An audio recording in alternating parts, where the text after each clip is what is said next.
Have you ever felt like no one is really listening, that everyone is just talking over each other? Well, let me tell you a story about a village that learned to find its strength, not in words, but in silence. In a quiet village named Saanjhpur, evenings were always a special time. As the sun dipped below the horizon, people would sit outside their homes, not talking, but just listening. They listened to the gentle sounds of nature, the whisper of the wind, the evening songs of birds, and the soft murmur of the distant river.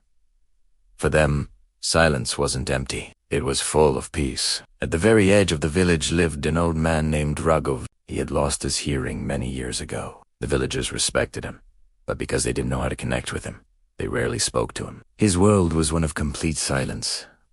One year, a long and difficult drought fell upon Saanjhpur. The life-giving river slowed to a trickle. The crops withered in the fields, and a heavy cloud of worry settled over everyone. The villagers held meetings in the square, but their fear turned into arguments. Everyone had an opinion, but no one was listening.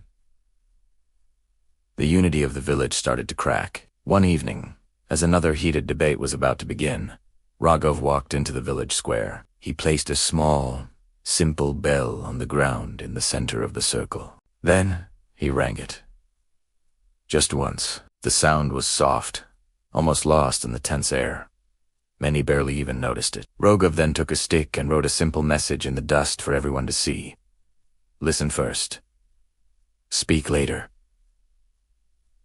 A hush fell over the crowd. For the first time in weeks, the villagers sat together in complete silence. The only sounds were the crickets and the dry rustle of leaves. In that shared stillness, something shifted. The anger and frustration began to melt away, replaced by a sense of calm. Then, a farmer spoke, his voice quiet but clear. He suggested a plan for sharing what little water was left. Another person proposed that they should work the fields together, helping each other instead of competing. A young girl even offered to help the elders carry water to their homes. One by one, ideas began to bloom in the silence.